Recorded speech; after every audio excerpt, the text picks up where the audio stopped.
Pero hoy vamos a ver cómo el amor está relacionado con la luz. Y vamos a ver que a mayor amor por el Señor, por los demás, porque vamos a ver que hay diferentes clases de amor. También hay amor por uno mismo.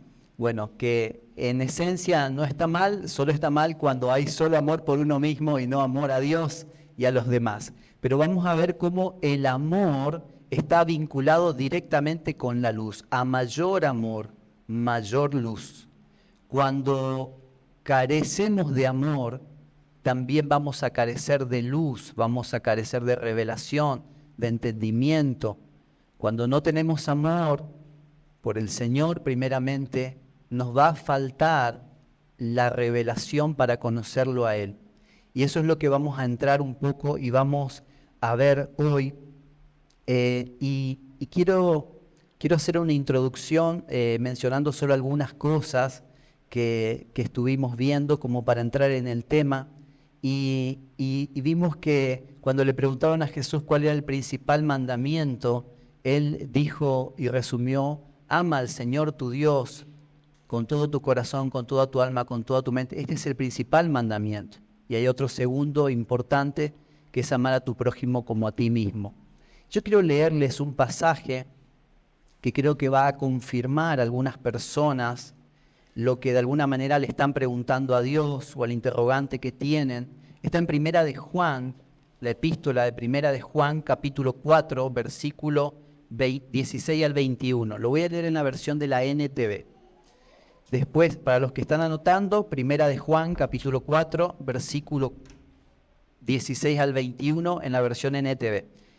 Para los demás, estamos grabando, después siempre pasamos las reuniones, así que si alguno quiere volver a escucharla o compartirla, lo vamos a pasar después, o nos pueden pedir. Primera de Juan dice así, en el capítulo 4, versículo 16 al 21.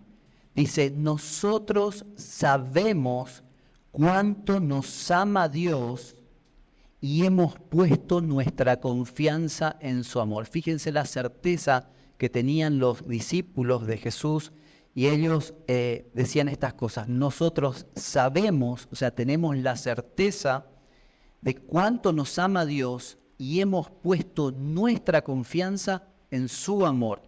Ahora fíjense lo que dice: Dios es amor, y todos los que viven en amor viven en Dios y Dios vive en ellos.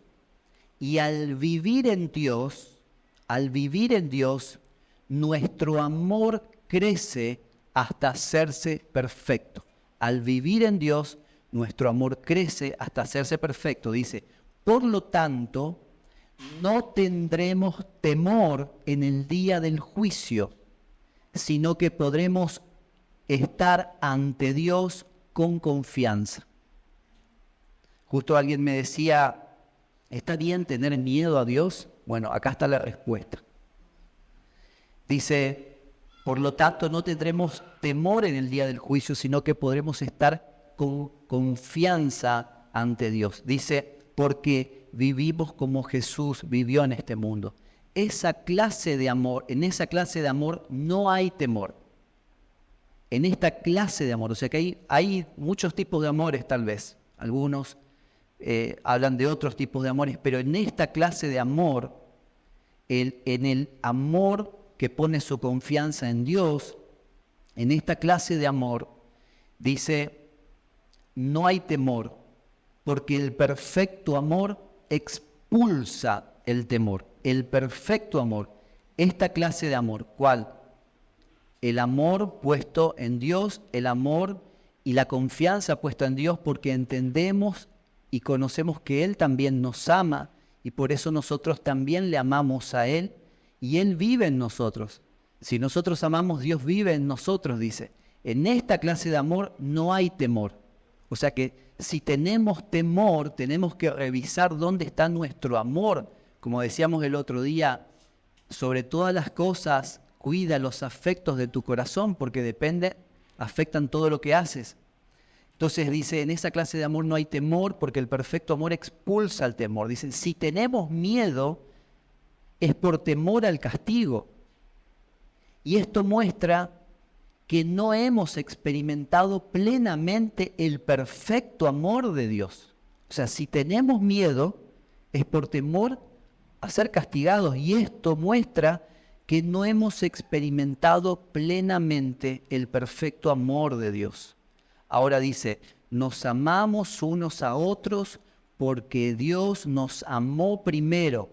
Si alguien dice, amo a Dios, pero odia a otro creyente, esa persona es mentirosa, pues si no amamos a quienes podemos ver, ¿cómo vamos a amar a Dios a quien no podemos ver?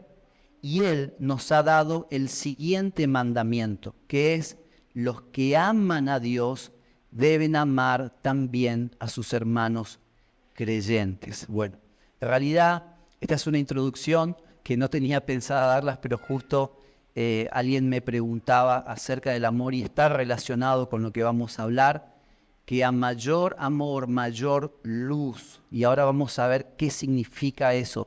Pero quiero hacer algunas consideraciones antes de entrar de lleno a eso. Quiero, así de manera sintética, en pequeñas frases, remarcar algunas de las cosas que estuvimos viendo que nos van a introducir al tema de hoy. Primero, cuando amamos al Señor, nosotros, o sea, si hablamos en sentido práctico, amar al Señor, ¿qué es? Es poner simplemente nuestra atención en Él. Es contemplarlo, es mirarlo como el ejemplo tan trillado que siempre decimos de Marta y María. Marta se sentó a los pies de Jesús para escucharlo. Bueno, de alguna manera lo que estamos haciendo hoy es parte de esto. O sea, sentarnos a los pies. Yo no soy Jesús, o sea, pero ustedes están tratando de escuchar a Jesús, no a mí. Pero de alguna manera, detrás del predicador, detrás de los que cantan, detrás de las canciones, no buscamos escuchar a una persona, estamos buscando escucharlo a Él, lo que Él quiere decirnos por medio de su Espíritu. Ahora, cuando amamos al Señor, nosotros lo miramos a Él, le prestamos atención a Él, comenzamos como fíjense, imagínense cuando uno está con una persona, ¿no? Y comienza a escuchar. Hoy cada vez se nos hace más difícil con los celulares, con tantas distracciones. A veces necesitamos dejar a un lado los celulares para prestar atención a las personas que están con nosotros. Pero cuando prestamos atención verdaderamente y nos concentramos en la persona, vamos a poder oírla, vamos a poder entender lo que nos está diciendo, vamos a poder conectar con Él. Entonces, de alguna manera, cuando amamos al Señor, nosotros nos conectamos con Él y comenzamos a verlo y oírlo, que es lo que nos enseñaban hace unas semanas Claudio y Mariela. Cuando nosotros vemos y oímos al Señor, de alguna manera comenzamos a conocerlo. Tan simple como eso, como cuando conocemos a una persona. ¿Cuántos de los que están casados acá o los que de alguna manera tienen familiares que ya los conocen hace tiempo, ya nos conocemos con mañas y todo, ¿no? Pero digo, en algún momento no nos conocíamos. Yo, bueno, por ahí no sé si meto la pata al contar algunas anécdotas, pero yo me acuerdo cuando comencé a conocer a la que ahora es mi esposa, ya hace bastantes años, y a mi suegra. Bueno, ella tiene la particularidad de ser muy jovial, muy alegre, y bueno, siempre hay un chiste, siempre, digamos, está así tan alegre. Pero bueno, yo venía de otra familia totalmente opuesta, y de alguna manera es como que con cada comentario que hacía, yo en mi mente pensaba, qué pavada está diciendo, o sea, perdón, no, lo confieso, ahí está mi suegra, está de testigo, pero lo pensaba, no lo decía. Eso es peor porque bueno, ella no sabía lo que yo estaba pensando. Bueno, de alguna manera con el tiempo me di cuenta que en realidad, o sea, mi actitud era una pavada porque tenía una actitud muy, como muy así apática, no era alegre, no disfrutaba. Ellos cualquier conversación disfrutan de la vida, o sea, para reírse, para disfrutar el momento. Bueno, yo no era así que aprendí mucho de mi suegra, hasta el día de hoy aprendo, así que... y ella también es una conciliadora. No sé si algunos vieron que cuando uno está en una conversación o está hablando a lo mejor de alguien que tal vez es como que está medio tenso, bueno, hay algunos que le echan leña al fuego o le echan Yo el otro día le eché tiner al fuego y casi me quemé porque explota. Bueno, ella no, ella es conciliadora, o sea, siempre trae paz, así que aprendí mucho y aprendo mucho de ella. Pero bueno, no me quiero ir del tema, ¿no? Ya me pongo a hablar de mi suegra y ya me voy por... ya derrapo ahí, bueno. Pero estaba diciendo que cuando vemos y oímos al Señor aumenta la luz, es decir, cuando lo conocemos a Él como persona, aumenta la revelación, el entendimiento, aumenta lo que conocemos de Cristo Jesús, aumenta nuestro entendimiento de Él. Él es una persona, no pensemos en Dios como, no sé cómo piensan en Dios, pero piensen como en una persona a quien aman mucho o a quien deberían amar mucho. Dios es una persona, nada más que Dios es espíritu y no lo podemos ver en forma natural, pero gracias a Dios que nos dio de su espíritu para que podamos entender y podamos conocer a Dios. Y eso es lo que vamos a ver. Ahora, cuando crece nuestro entendimiento, nuestra revelación acerca del Señor, de alguna manera es Él el que está creciendo dentro nuestro, en nuestro entendimiento, en nuestro conocimiento de Él. Y ese crecimiento de su persona dentro nuestro, porque dice el que se ha unido al Señor, es un espíritu con Él.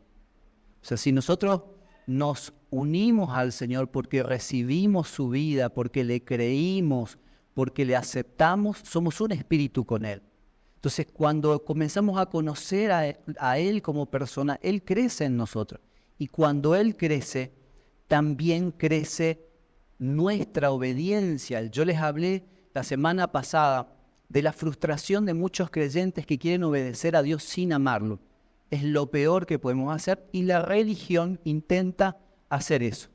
La religión intenta que obedezcamos a Dios sin amarlo, sin conocerlo, simplemente porque conocemos a lo mejor reglas, mandamientos, pero no conocemos a la persona. Entonces la religión siempre nos va a frustrar. Nosotros no practicamos una religión, ni una religión evangélica, ni una religión, no importa cuál sea la religión. La religión no funciona para conocer a Dios. Lo que funciona es conocer a la persona en forma personal por medio del Espíritu Santo. Él es el que nos conecta con la persona para que podamos conocerlo. Ahora fíjense lo que dice Juan, que eso ya lo había leído, pero le repito, Juan capítulo 14, en el versículo 23 al 24, en la versión Pasión. Esa está en inglés, así que les leo la traducción. Dice, Jesús respondió, amarme te capacita para obedecer mi palabra. Amarme te capacita para obedecer mi palabra, pero los que no me aman no obedecerán mis palabras. Es tan sencillo como eso. A veces, si estamos intentando obedecer a Dios y nos estamos frustrando una y otra vez, bueno, intentemos amándole más, no poniendo el énfasis en la obediencia, aunque pareciera, si lo sacamos de contexto, una tremenda herejía lo que estoy diciendo, pero pongamos el énfasis en el amor, porque el amor a Él nos capacitará para obedecerlo. Ahora, en contraposición a esto, la incapacidad para amar a Dios también nos incapacita para obedecerlo. Si yo no tengo la capacidad o no desarrollo la capacidad de amar a Dios, de prestarle atención, de buscarlo, de centrar mi interés en Él, difícilmente podré obedecerlo, porque no lo conozco y porque no tengo la esencia, la sustancia, la capacidad, la fuerza para responder a Él. Cuando Cristo crece en nosotros, es Él el que responda a su palabra. No somos nosotros. Por eso lo que Dios nos demanda desde una perspectiva humana es muy difícil y hasta imposible de cumplir. Nosotros necesitamos conocer por revelación, y esa es la luz, a la persona de Jesucristo por medio del Espíritu Santo, porque Él es el que responde en obediencia a la palabra de Dios.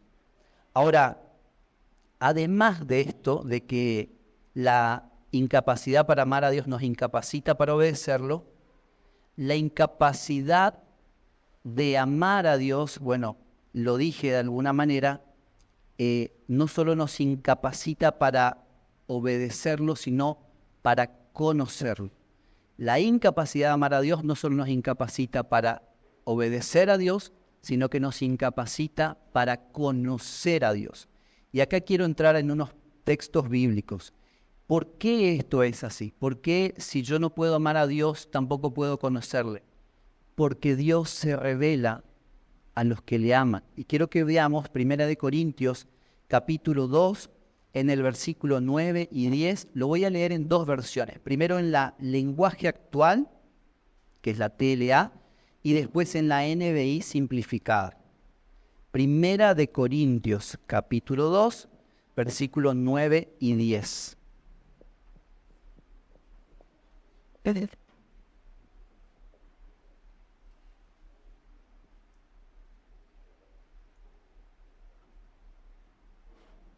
Dice así, en la lenguaje actual: como dice la Biblia, para aquellos que lo aman, Dios ha preparado cosas que nadie jamás pudo ver, ni escuchar, ni imaginar.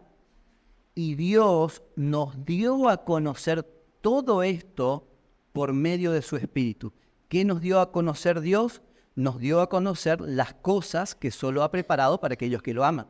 O sea, Dios ha preparado cosas, y esas cosas que no se pueden ver, no se pueden oír, y nadie pudo conocer humanamente, solo van a estar disponibles para aquellos que lo aman. ¿Cómo pueden conocerse esas cosas? Por medio del Espíritu Santo, por medio del Espíritu de Dios. Voy a leerles en otra versión, que es la NBI simplificada. NBI simplificada, así se llama. Esta es la NBI, esta es la NBI simplificada, que es una versión un poquito más sencilla que la NBI. Dice también 1 Corintios 2, versículos 9 y 10, sin embargo, como dicen las Escrituras, ningún ojo ha visto, ningún oído ha escuchado y ninguna mente humana ha imaginado lo que Dios ha preparado para quienes lo aman. Ahora bien, Dios nos ha revelado esto por medio de su Espíritu, pues el Espíritu lo examina todo hasta los secretos más profundos de Dios. Repito entonces, la idea central. La incapacidad para amar a Dios nos incapacita para conocerlo. ¿Por qué? Porque Dios se revela solo a quienes lo aman.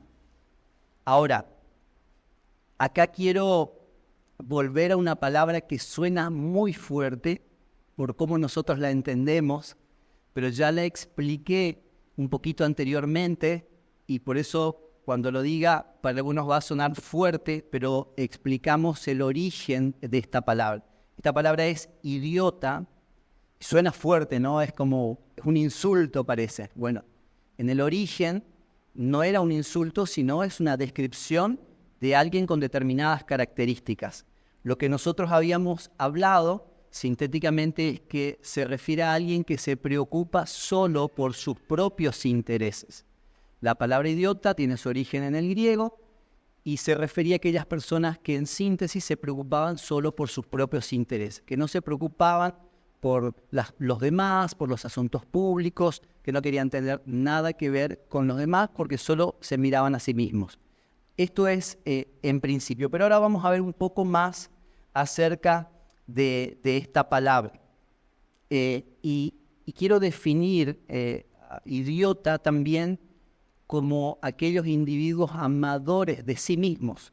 Por eso hoy les decía, hay varios tipos de amor. Bueno, Dios nos manda a amar, pero también hay personas que son solo amadores de sí mismos. Y esto tiene que ver con esta palabra en su origen, que es idiota. Quiero leerles 2 de Timoteo, capítulo 3, versículo 1 al 5, en la versión NTV. 2 de Timoteo, capítulo 3, versículo 1 al 5, en la NTV. Perdonan mi osado, sin funciones. Vivazo. 2 de Timoteo 3, 1 al 5 en la NTV. Dice así. Este es Pablo, el apóstol Pablo, hablándole a Timoteo, escribiéndole esta carta, y él le dice: Timoteo, es bueno que sepas que en los últimos días habrá tiempos muy difíciles. ¿Cuántos creen que estamos pasando tiempos difíciles? Bueno, cualquier coincidencia, cualquier parecido es pura coincidencia. Dice, habrá tiempos muy difíciles, y fíjense lo que dice: pues la gente solo tendrá amor por sí misma y por su dinero. Serán fanfarrones, orgullosos, se burlarán de Dios, serán desobedientes a sus padres y malagradecidos. No piensen en nadie, por favor, eso vamos a leer solamente, no piensen en personas. No considerarán, dice, nada sagrado, no amarán ni perdonarán. O sea, normalmente, claro que estamos grabando. Normalmente cuando leemos esto uno ya comienza a identificar, sí, fulanito, menganito. Bueno, tratemos de tomar la descripción primero para analizarnos nosotros mismos, para no juzgar a nadie, aunque pudiera haber mucha gente que está dentro de esta lista, ¿no? Pero dice, no amarán ni perdonarán. Y decía al principio, gente amadora de sí mismo. Ahora, fíjense que algunas de estas cosas pudieran suceder entre nosotros. A veces puede pasarnos que ante una ofensa nos cueste perdonar.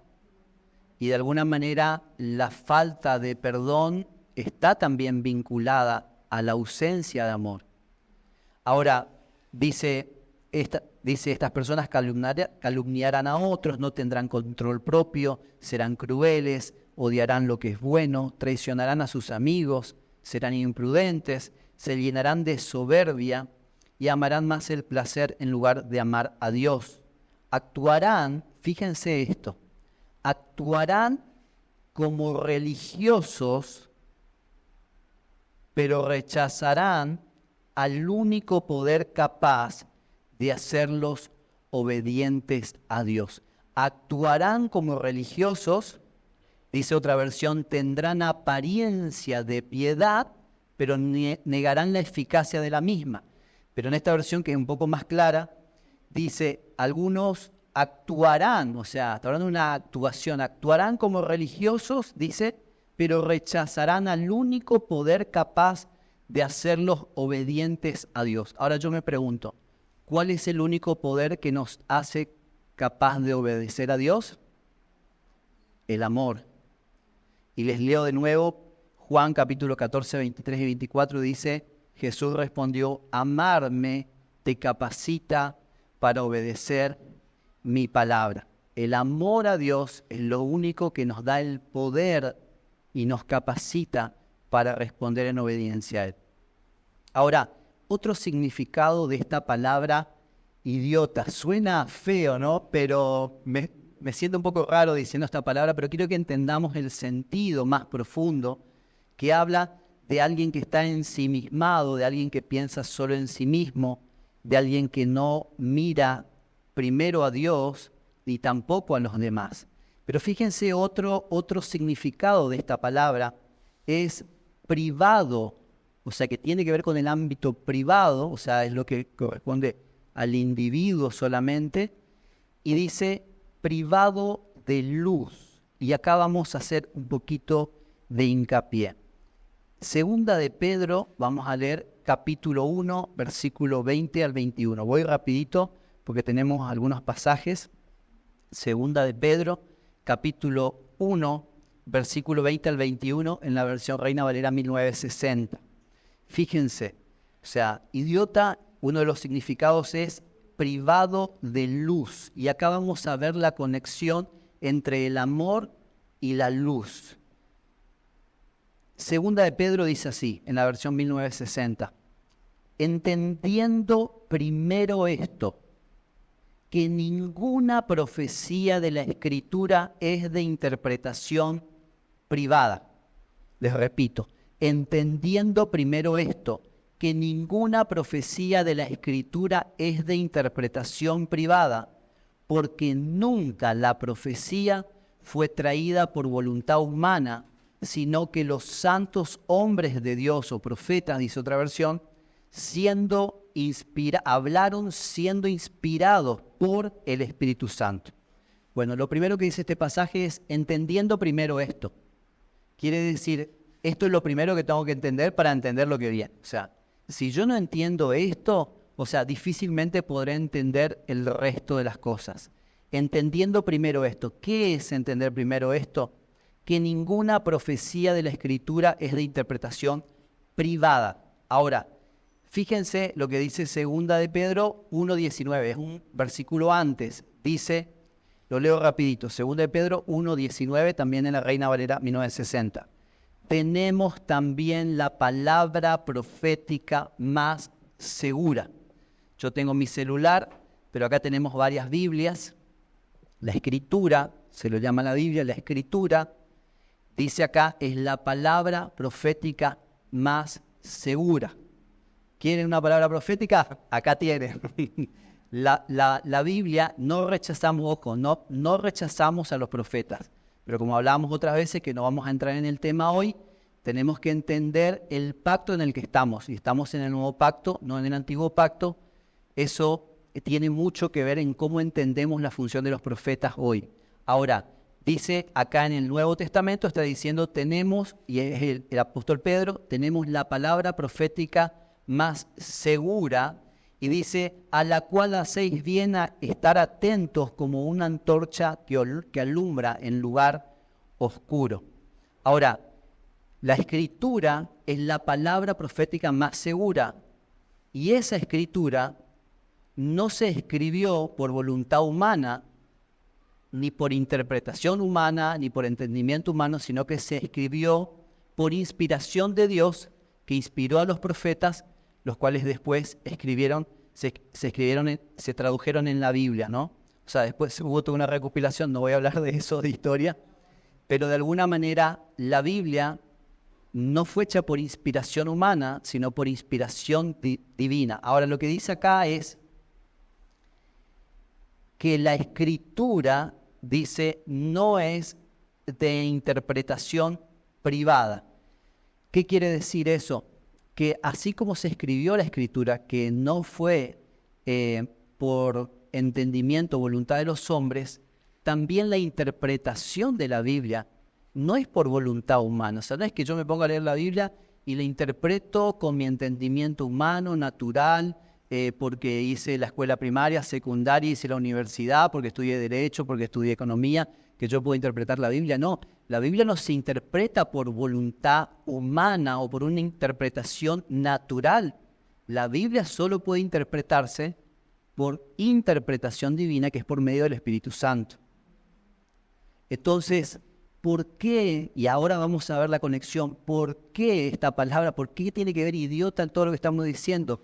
Que uno de los significados es privado de luz. ¿Por qué? Porque el idiota se preocupa solo por sí mismo o es un amador de sí mismo y no ama a Dios. Y por no amar a Dios, Dios no le da su espíritu para revelarle su palabra, para revelarse a sí mismo a Él.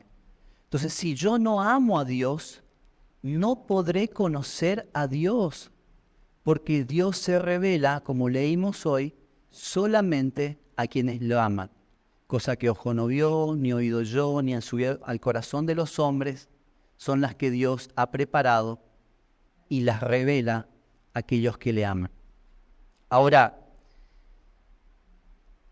para los que están escribiendo, si quieren poner esta afirmación, es por eso que quien se ama solo a sí mismo pierde la posibilidad de conocer a Dios.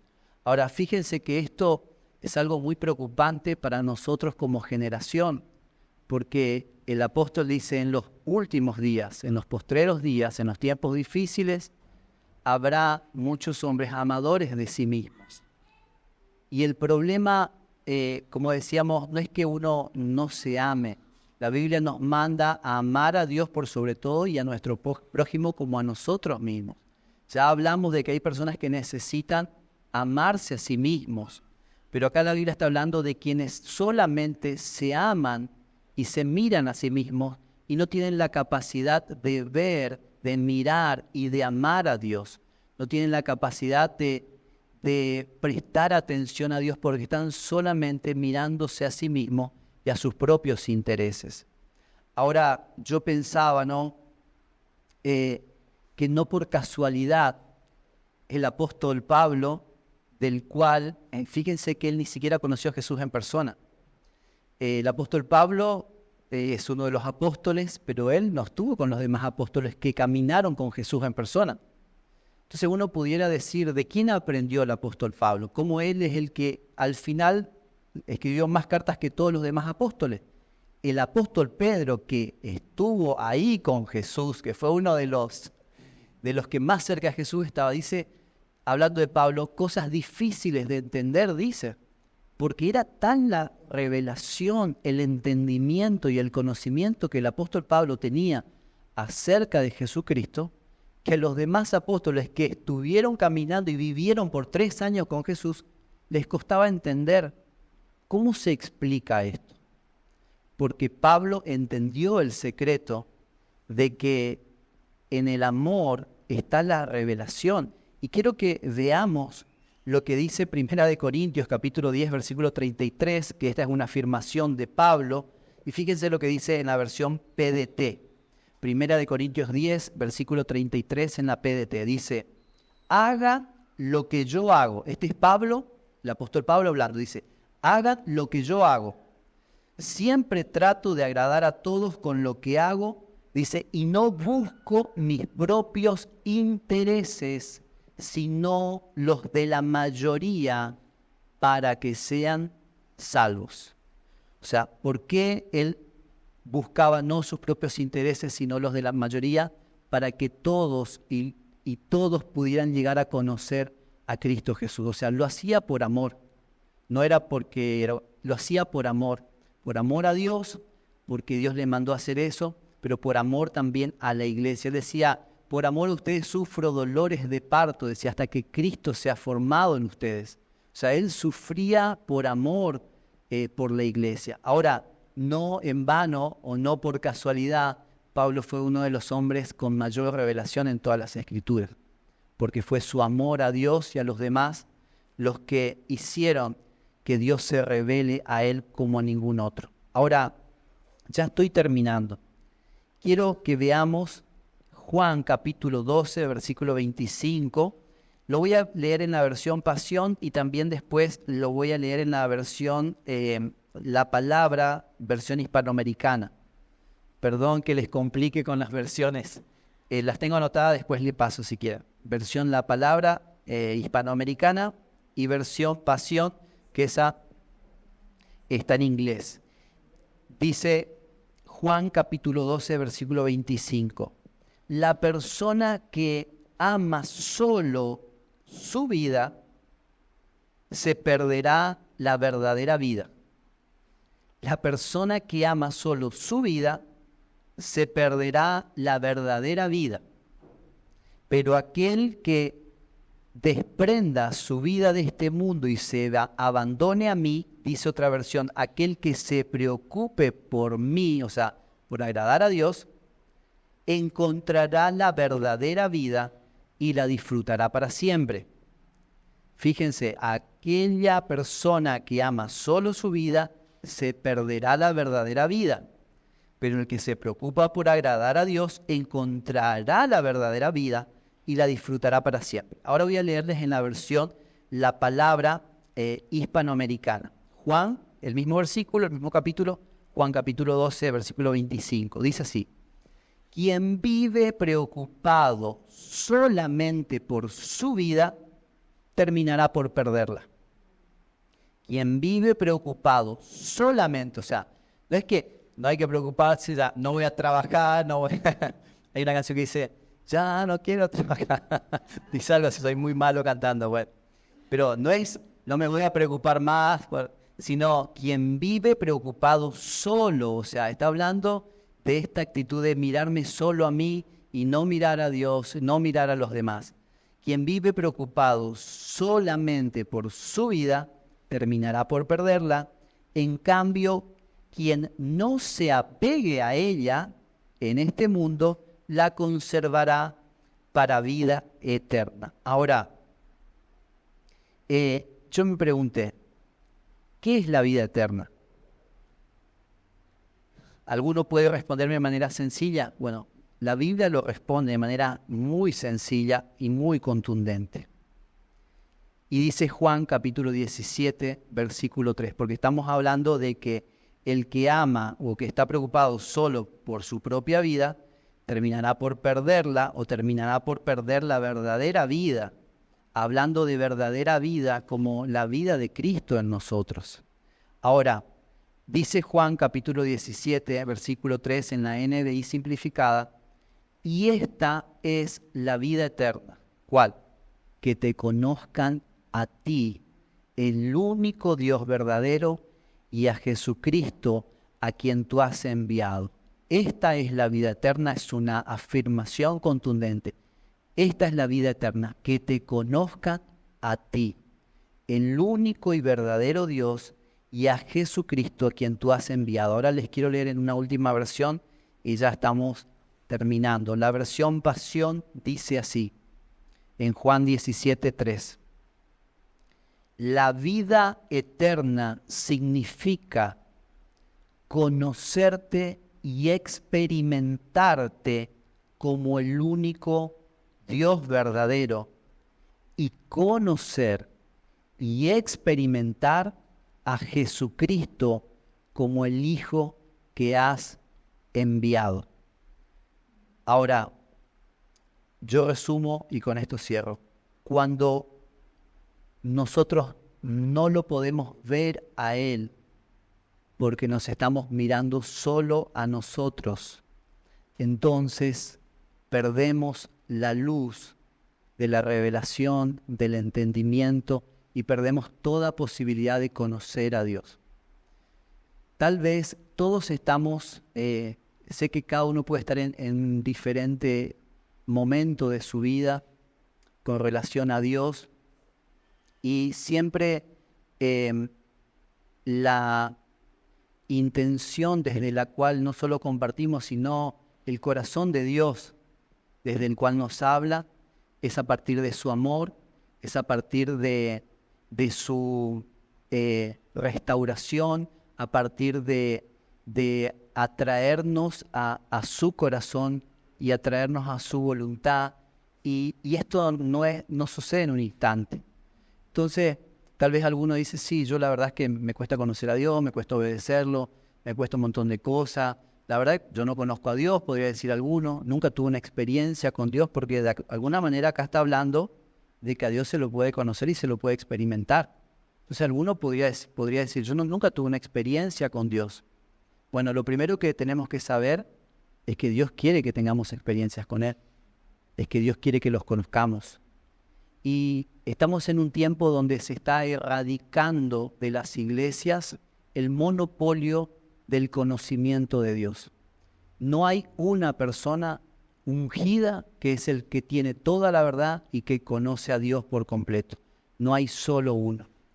Todos nosotros, cada uno de nosotros, tenemos la capacidad que nos da el Espíritu Santo de conocer personalmente a Dios. Entonces, ¿cuál es la trampa del engaño de Satanás? Hacernos creer por mucho tiempo, bueno, habían grandes ungidos por el mundo donde él tenía toda la revelación, todo el entendimiento, y todos repetíamos lo que esa persona decía. Tal vez sí, tenían algún conocimiento acerca de Dios. No menospreciamos a las personas que de alguna manera conocieron a Dios, pero la iglesia levantó como a Dios mismo a personas que tenían un conocimiento muy limitado acerca de Dios, y por eso caímos en tanto retraso generacionalmente como iglesia. Pero hoy que podemos conocer la verdad, y la verdad se está levantando en muchos lugares del mundo, Dios nos está diciendo, tenés la posibilidad de conocerme personalmente, porque el Espíritu Santo en tu vida es lo que te capacita. Amarme a mí te capacita para conocerme y para obedecerme. Entonces, no se queden con lo que yo les predico, los enseño acá. Simplemente es encender una chispita que ustedes van a seguir edificando y construyendo y van a seguir alimentando en sus casas. Yo me acuerdo, en esta casa hay muchas buenas experiencias. Cuando esta casa era de mi papá, de mi abuelo, y bueno, nosotros en esa habitación, que era la habitación de mi papá, me acuerdo que una vez estuvimos con mi esposa, bueno, éramos novios en ese tiempo y buscábamos al Señor juntos. Tuvimos una experiencia realmente muy, podríamos decir, sobrenatural desde la perspectiva humana, pero muy natural desde la perspectiva de Dios. Porque desde la perspectiva de Dios, cuando te da el Espíritu Santo, o sea, su realidad sobrenatural se vuelve natural para los que tienen el Espíritu Santo. Y sinceramente nos quedamos sorprendidos porque no conocíamos casi a Dios. Me acuerdo que en búsqueda que había, tiempo de oración que había, nosotros íbamos y queríamos recibir el Espíritu Santo y buscamos y no sabíamos realmente cómo. Pero sinceramente es algo que no depende de nosotros en el sentido de poner nuestra voluntad para buscarlo a Él. Pero la obra es del Espíritu Santo y Él es el que nos va a conectar con Dios. El Espíritu Santo en nosotros es el que nos va a permitir conocer a Dios verdaderamente y el que nos va a permitir experimentarlo. Ahora, yo les diría, provoquen momentos y pidan al Espíritu Santo que les hable, que les muestre, que les revele, que les enseñe a la persona de Jesucristo. Yo me acuerdo que tan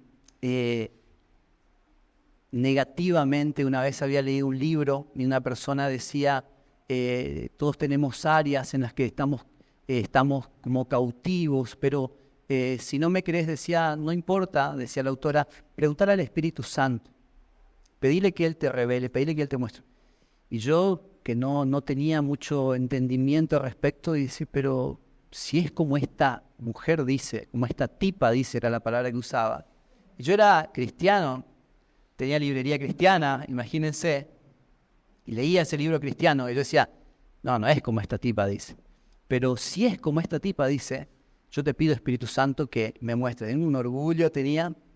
Y para mi sorpresa, porque yo le decía, para mí no hay ningún área que yo tenga que ser libre, porque la palabra dice que el que está en Cristo, nueva criatura es, y las cosas viejas pasaron, y en Él son todas hechas nuevas. Entonces, para mí, o sea, fue todo hecho nuevo, y yo no hay ningún área en la que tenga que... Así yo pensaba, y así estaba orando. Imagínense. Pero el Espíritu Santo, en su amor y en su misericordia, me mostró que yo estaba cautivo del temor. Tenía miedo incluso para dormir a la noche, o sea, tenía que dormir con luces prendidas porque me sentía acechado, literalmente me sentía acechado. Como yo me acostumbré a eso desde chico, entonces era lo más normal para mí, pero desde la perspectiva de Dios no era normal, hasta que Dios me abrió el entendimiento para ver que yo tenía que ser libre del temor. Y en ese momento oré diciendo, Señor, te pido que me liberes de este temor. O sea, no hubo una persona, no hubo un pastor ungido, no hubo un profeta, no hubo, o sea, simplemente fue el Espíritu Santo mostrándome que había algo en mi vida que no tenía que estar, que era el temor, y una sencilla oración me hizo libre de eso que me atormentaba por años. Entonces, a lo que voy con esto es, provoquemos por medio de la oración, generar espacios donde podamos conocer a Dios, donde podamos conocer al Espíritu Santo. Eso no lo aprenden acá. Eso no lo van a aprender acá. Eso es irreemplazable para cada uno de nosotros. Y cada vez el mundo en el que vivimos tenemos tantas distracciones que nos roban esos tiempos de calidad con Dios, donde nosotros podemos conocer a Dios en persona, realmente por experiencia.